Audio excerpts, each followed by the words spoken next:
চৰাই মৰে ৰৈ আৰু মানুহ মৰে কৈ আৰু ঠিক তেনেকে কৈ মৰিল কোন কোন জানেনে বদৰুদ্দিন নাজমল হিমন্ত বিশ্ব শৰ্মা আৰু বিশ্বজিৎ ফুকন স্বাগতম জনাইছো মোৰ অন্য এটি নতুন ভিডিঅ'লে আৰু ভিডিঅ'টো প্ৰথম আৰম্ভণিতে মই কৈ লওঁ দেই সিদিনাখন এটা মই বহুত ডাঙৰ ভুল কৰিলো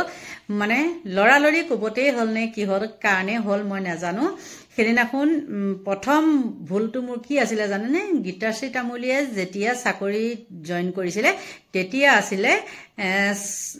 94 চনটো আৰু মই কি কৰিলো জানেনে 54 বুলি গতিকে আপোনালোকে ক্ষমা কৰি দিব দেই আৰু মোৰো বেয়া লাগিছে বাৰু মই ফেচবুকতো দিছিলো আৰু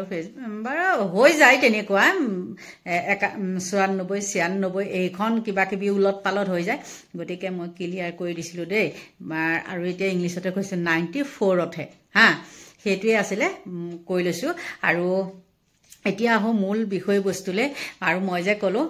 চৰাই মৰে ৰৈ মানুহ মৰে কৈ ঠিক তেনেকুৱাই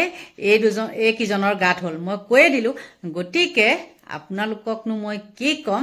এই দুটা ভিডিঅ' চাওকচোন ইমানো আৰু ধুব নাপায় দেই ইছৰাম কি ভাবিছিল মামাই আৰু কি হল গতিকে চাওক খুৰা সুন্দৰী আৰু মস্তি কেনেদৰে এপিএসসি হৈছিল মুখ্যমন্ত্ৰী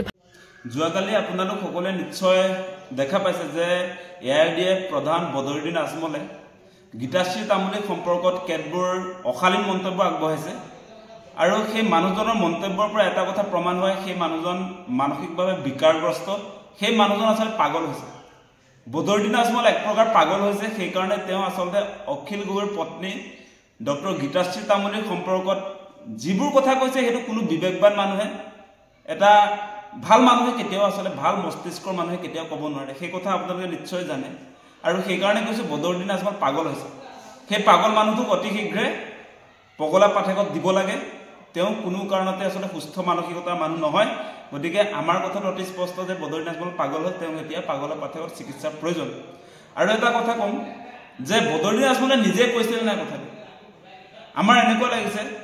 যে গোটেই ইস্যুটো ডাইভাৰ্ট কৰিবৰ কাৰণে আপোনালোকে নিশ্চয় দেখিছে যে অখিল গগৈ ডাঙৰীয়াই চ্যালেঞ্জ কৰিছে হিমন্ত বিশ্ব শৰ্মাক যে গীতাশ্ৰী তামুলীৰ চাকৰিটোত যদি কিবা খেলি মেলি আছে তাৰ তদন্ত লাগে এতিয়া হিমন্ত বিশ্ব শৰ্মাই তদন্ত নকৰে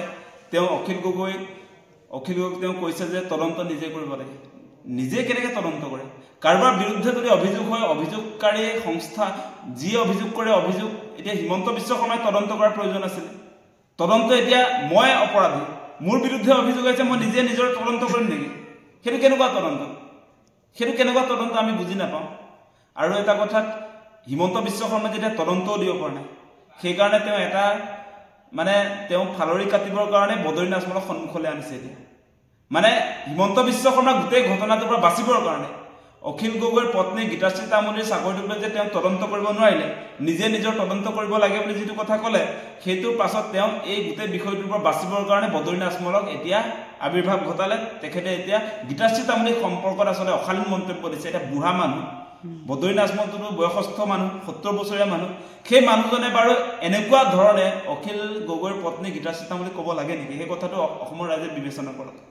আৰু এটা কথা কম আমি যে বদৰুদ্দিন আজমল হৈছে এটা ৰাজনৈতিক দলৰ তেওঁ প্ৰধান এআইডিএফৰ প্ৰধান বদৰুদ্দিন আজমল গতিকে এই মুহূৰ্তত আমি অসমৰ যিবিলাক মানুহে আচলতে এআইডিএফ দলটোত জড়িত হৈ আছে সেই মানুহবিলাকক আমি এটা কথাই ক'ব খোজো যে আপোনালোকে নিজে নিজক সোধক সেই মানুহজনৰ তলত যিটো দলৰ তেওঁ প্ৰধান তাত আপোনালোকে থাকিবনে নাথাকে আপোনালোকৰ যদি লাজ বোলা বস্তুটো আছে তেনেহ'লে আজিৰ দিনটোৰ পৰাই আচলতে এই এআইডিএফ দলটো ত্যাগ কৰিব লাগে কোনো বিবেকবান মানুহে সুস্থ মানসিকতাৰ মানুহে কেতিয়াও আচলতে এআইডিএফ দল কৰিব নোৱাৰে যিটো বদৰুদ্দিন আজমল প্ৰধান মেইন মানুহজন যেতিয়া এনেকুৱা নিম্ন মানসিকতাৰ মানুহ হয় এই মানুহজন আপোনালোকে দেখিছে যে পগলা হৈ গ'ল সেই পগলা মানুহজনৰ দলটোত আপোনালোকে থাকিব নেকি সেই কথাটো আপোনালোকে নিজে নিজক সোধক আৰু আমাৰ কথা অতি স্পষ্ট যে বদৰুদ্দিন আজমলে যিবিলাক কথা কৈছে সেই কথাৰ কাৰণে তেওঁ আচলতে পগলা পাঠকত যাব লাগে অতি শীঘ্ৰে চৰকাৰে তাৰ ব্যৱস্থাপনা কৰিব লাগে আৰু পৰৱৰ্তী সময়ত এনেকুৱা অশালীন মন্তব্য নকৰিবৰ কাৰণে আমি সকীয়াই দিছোঁ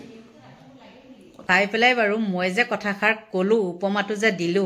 যে মানুহ মৰে কৈ চৰাই মৰে ৰৈ আৰু বাৰু মিলি যোৱা নাইনে গতিকে এতিয়া মই ভিডিঅ'টো বনাইছোঁ কেইটা বজাত জানে ৰাতি 10টা বজাত কাৰণ কালিলৈ মোৰ এঠাইত কাম আছে মানে সেইটো কাৰণে দেই